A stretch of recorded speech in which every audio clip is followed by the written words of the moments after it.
Welcome to Whiskey Pop, and today is Second pour. My name's Jeff, And I am still Zane. and today we're gonna have what? Tullamore Dew 12-year. 12-year special reserve. Yes, Now they do make a 15 in this, right? that is correct. However, Oneida Liquor Store in Coweta, Oneida and Coweta? yeah, they actually, the gentleman there was so kind as to say, go with the 12-year, I like it better. Which he could have sold me on a 15-year, which was more expensive. Well, that's impressive. Hopefully he's right. Yeah, and with that being said, I appreciate people's honesty. I do too. So here on Whiskey Pop, all you get is honesty, especially during second pour. Yeah, so we can't help it. You know? We're like, I meant second pour. So Yeah, go let's ahead. talk about this lovely puppy. It is triple distilled. Which means exactly what? That means they distilled it in 3 different mash bills in 3 different pot stills. Okay, so They put it in a first pot still, and they run it through. They run it through a second pot still, and they do some more, and then they run it through the third to finish off. They say that process makes it smoother. Basically, what they're trying is pull more of the alcohol into there, and it creates a more smoother whiskey. So I'm gonna throw the stump out there. Are you actually literally meaning pot stills, or is it still a column? No, it's pot still. All 3. Oh my God! That means it's actually a lot more complicated to do. Now there may be with Tullamore Dew. I think they're involving even a malt whiskey, so you're primarily getting a high pot okay. still Gotcha. in this. But I'm sure the malt whiskey has been thrown in a pot still as well and ran through. But it is usually you'll see 3 pot stills in a row for this type of whiskey. Well, on our first episode, we did a taste. And we did, and it was pretty decent. It was pretty good. Now we're second pouring this, and I'm gonna tell you exactly how I feel. Oh, good. Let's smell it. Oh, now this is owned by the same company that owns Glenfiddich and Balvenie. So a Scottish company actually owns this Irish whiskey. Now I'm all confused. It should be. I thought It's 2 different countries. I thought Ireland was coming to take it all over. So here we are. We're getting ready to drink it. Then now I got to go to a Scottish accent. You could if you want. I'm not really good at them. But now they, this distillery was opened in 2010, I think. They built a distillery for Tullamore. Oh, okay. So it had some roots that were way before the Scottish whiskey. Oh, company. absolutely. Okay, Deep gotcha. roots, like 1829. Okay. Let's go in on this thing. Well, what are you smelling? So I mean, I am still smelling a sweet, almost fruity kind of type flavor. I mean, I get like strawberry jam out of the nose on this thing. So you smell it? It's like strawberry jam, like strawberry jam on biscuits. Oh, biscuits. Now that's taking it to a whole nother Strawberry level. jam on biscuits.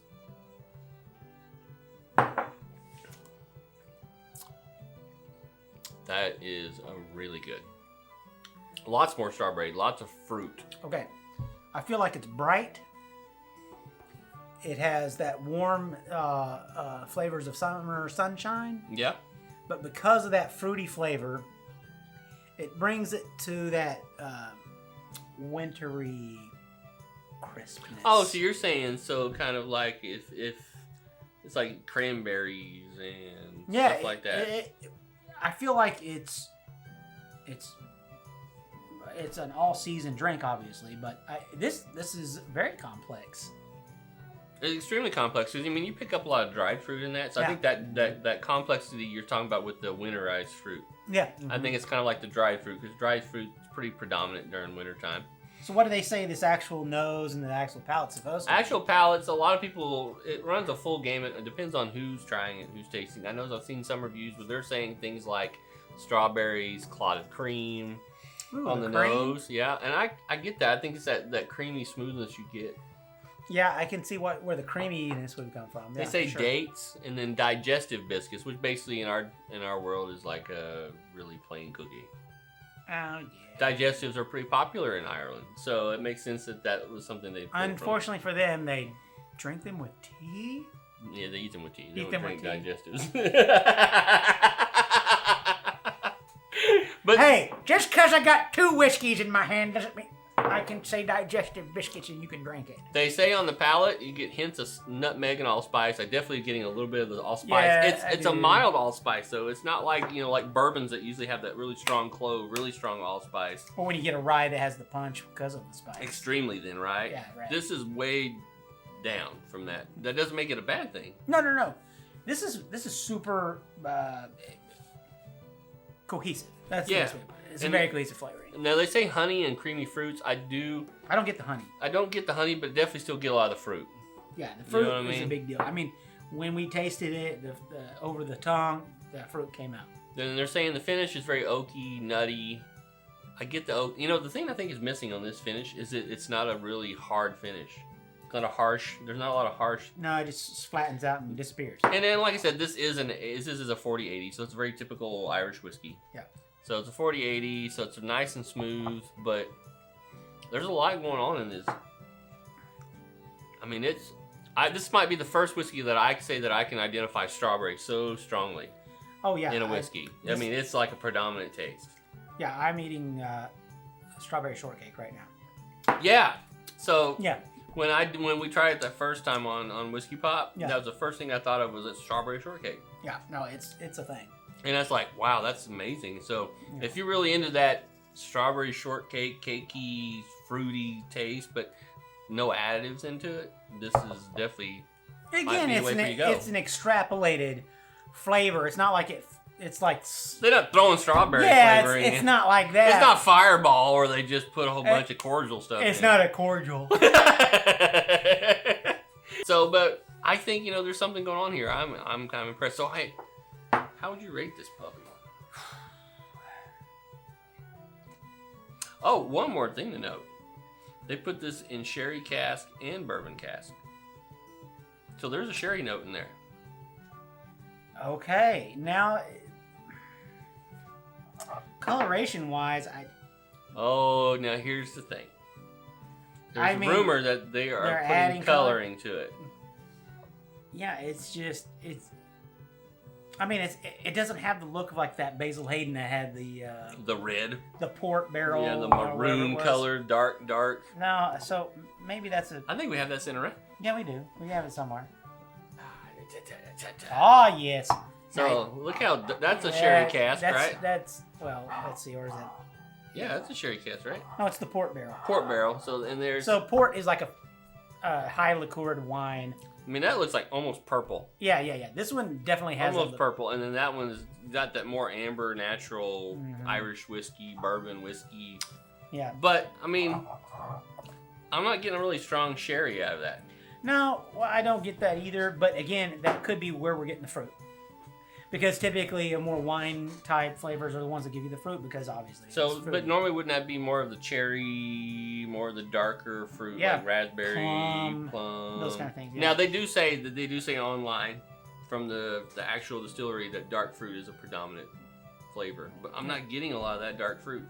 No, I'm getting the bright fruit. Mm-hmm. Is that a thing? Bright fruit? Bright fruit is bright. Yeah, I guess so. Kapoof. All right, so let's rate this thing. All right.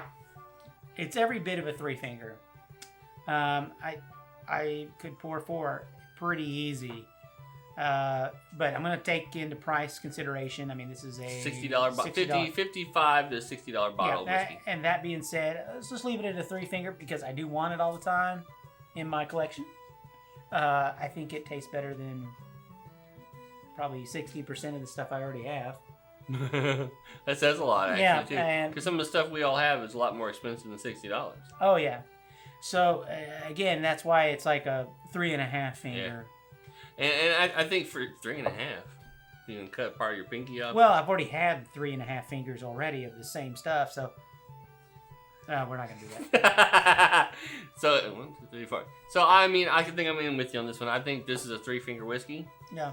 It's a really tasty, smooth whiskey. Yeah, because I think like when we rate it, we also do include its availability and price. And it's readily available, right? It's easy to get. Well, they're not allocating it. Yeah, they're not allocating it. You don't see it a lot because of presentational reasons. I think it's just purchased quite often. Yeah. Sure. But it's still something you can find. Yeah, you can find it. So I think a 3 for both of us. I think that's a fair rate. So what about you? Have you had Tullamore Dew? Have you had this 12-year special reserve? What's your thoughts on it? Yeah, I'm interested in actually trying some other years, like aged years or whatever. But I mean, I wonder if they got really long age statement. It's like 23 years on these. That would be funny to find out about. Yeah. I don't know. It's definitely worth the buy. I think it's worth the buy. So, in the meantime, if you don't agree with us, write down below. If you do agree with us, write down below. Most importantly, please share and subscribe. Yeah, it's not like we're begging or anything. We're not begging, but it would be nice. It would be nice. So, in the meantime, you guys continue to be cool this week, and we will see you next week for another second pour. Oh, yeah, for sure. Cheers.